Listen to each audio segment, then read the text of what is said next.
La difficulté pour créer sa marque horlogère, c'est vraiment de se différencier de ce qui est fait, de ce qui est existant. Moi, par exemple, c'était le bois, vraiment d'associer un matériau qui est très peu utilisé en horlogerie, alors qu'il est utilisé depuis des millénaires, mais pas forcément en horlogerie. Et vraiment, voilà, de pouvoir le sublimer. Et voilà, toujours une association avec la finesse horlogère, le mécanisme horloger, qui est ma formation de base. On ne peut pas comparer aujourd'hui un horloger indépendant et une grande marque. D'ailleurs, je dis plus que nous sommes une marque, mais plutôt un atelier, parce qu'effectivement, ça n'a rien à voir aujourd'hui. Nous sommes obligés de faire différentes choses, c'est-à-dire qu'on vient, on a une idée, on va la dessiner.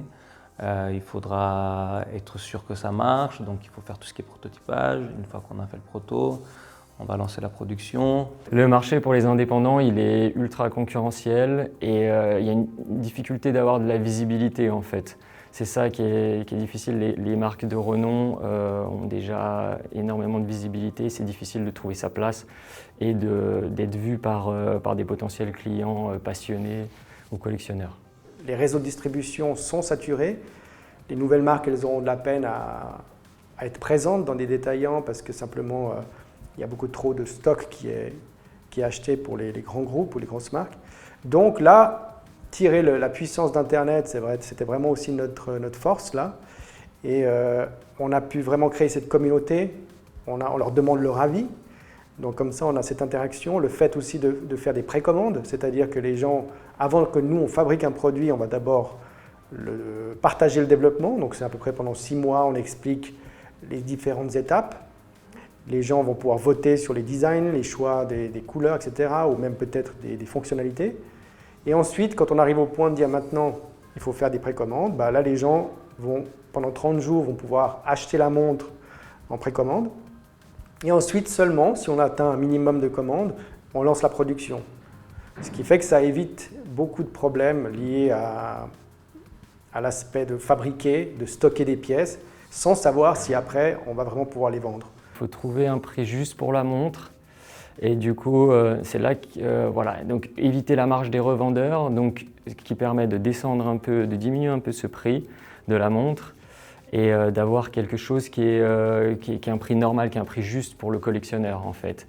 Donc lui, il va s'y retrouver parce qu'il paye, enfin il y a une marge qui est moins importante, mais par contre on évite la marge des revendeurs et alors en vente directe, c'est ce qui est important.